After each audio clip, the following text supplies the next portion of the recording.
Now, the Catholic priesthood has received much criticism in recent years, so when a devout Catholic leaves the priesthood and converts to Islam, it raises much interest.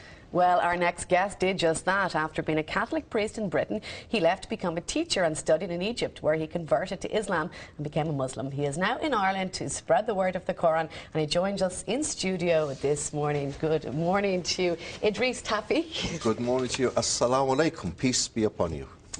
Okay. That's the Muslim greeting, a greeting of peace. Okay, tell us a bit. You were a Catholic priest for 9 years, was it? With my training, yes.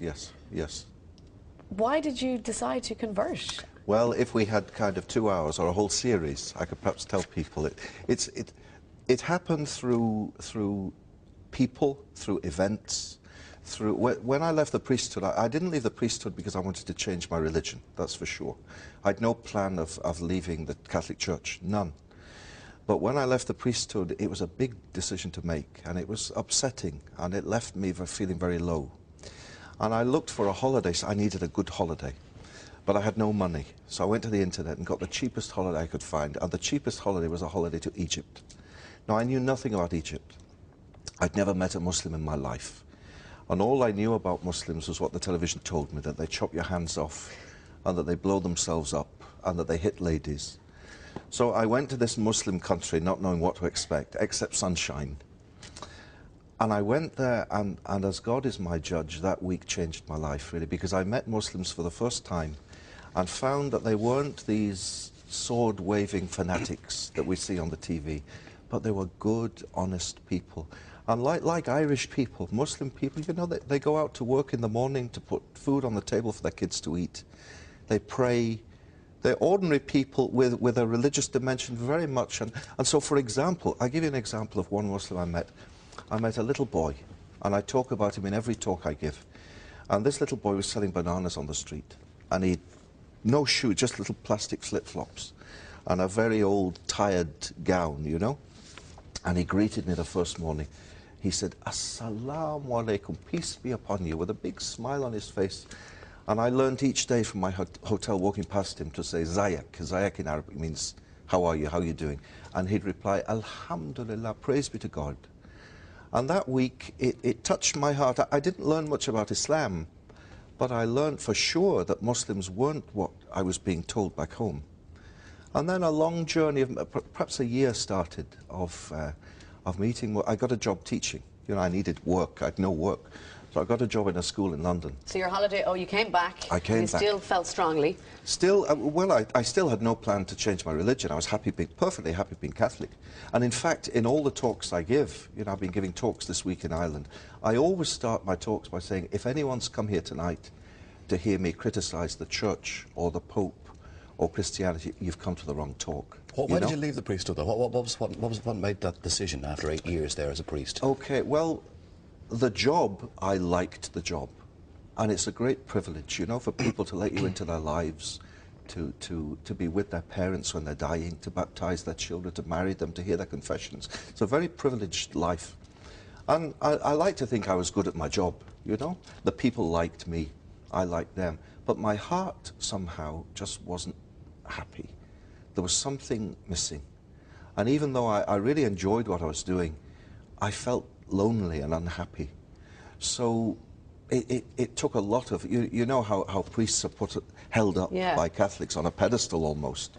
And it was a big decision to make. I told my family, and my family, of course, my family loved me, so that they were upset. But they said, well, we support you in whatever you do.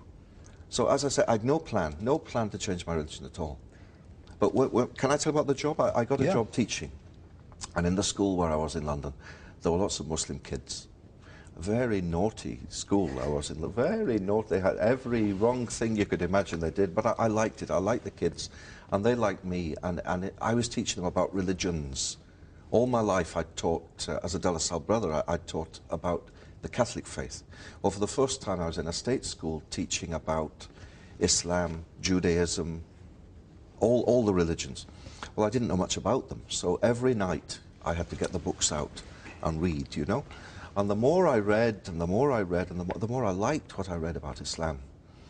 And the kids in school were having their effect on me. Ramadan came, you know, the holy month of Ramadan, of fasting.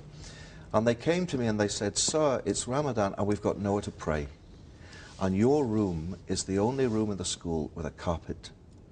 You know, you could call it a coincidence. Yeah. They need a carpet to pray. Can we pray in your room? So I said, of course you can pray in my room. So but I said, but I have to ask the headmaster first.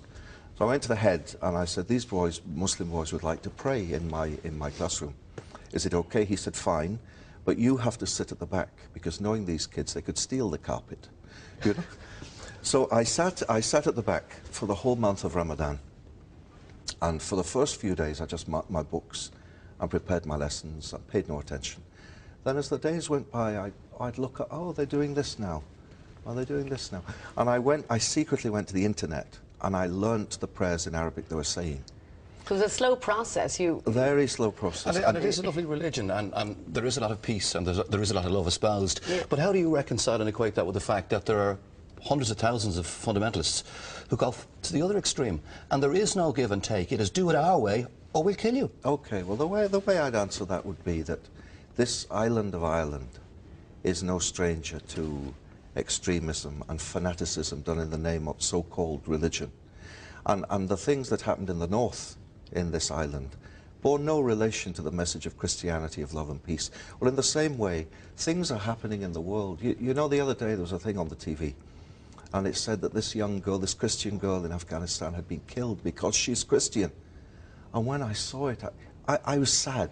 I wasn't angry, I was sad, and thought, what a shame that people misunderstand so much. And what a shame that people watching this think, here we go again, Islam and Muslims. If you want to meet real Muslims, come with me to my house, to my home in Alexandria, to my building. On the ground floor, you'll meet Ahmed and his wife and kids. On the next floor, Mahmoud and his wife and kids. On the next floor, Sharif. Ordinary people who pray, no hand grenade in their pockets, you know, no suicide belt. Yeah. It is very much a religion of peace, but unfortunately, people who shout loudest get hurt, make news. That makes news. A little old lady teaching her granddaughter how to recite the Quran doesn't make headlines. Doesn't make the news. What type of reaction do you get though from Irish people? I mean, you give speeches in Ireland. What type of reaction do you get? I mean, I've had a lovely reaction this week. Do you know? Can I mention Jerry Ryan's show? Last Friday I was on the Jerry Ryan show, and a lady phoned in, and she said, "I'd like to ask a question." She said, "Has Idris Tawfiq come to Ireland to convert the whole of Ireland to Islam?" And I said, "My dear, I haven't come here to convert anyone to anything. I've come for two reasons. One, I've come to encourage the Muslim community to be good Muslims. And two, I've come to encourage tolerance and dialogue and understanding between Muslims and those who aren't." So after that radio show, the first thing I did after praying at Clonskeagh Mosque was we went and we met the Anglican Archbishop of Dublin to say, "Assalamu alaikum to you, sir. Christians and Muslims are friends. We have so much in common. We want to work together as people of faith." While I've been here, I've met the mayors of the Lord Mayor of Dublin, the Lord Mayor of Cork. He gave me this little lapel pin, which I promised to wear for the show today in Cork City. The Mayor of Limerick, the Mayor of Galway yesterday. And telling them, through meeting them, telling them that Muslims in Ireland want to be part of this Irish society they live in. And hopefully it'll work, and hopefully everyone will assimilate and society can come together. Inshallah, as we say, God willing. Thank you very much, Idris. Pleasure meeting you this morning. Thank you very much indeed.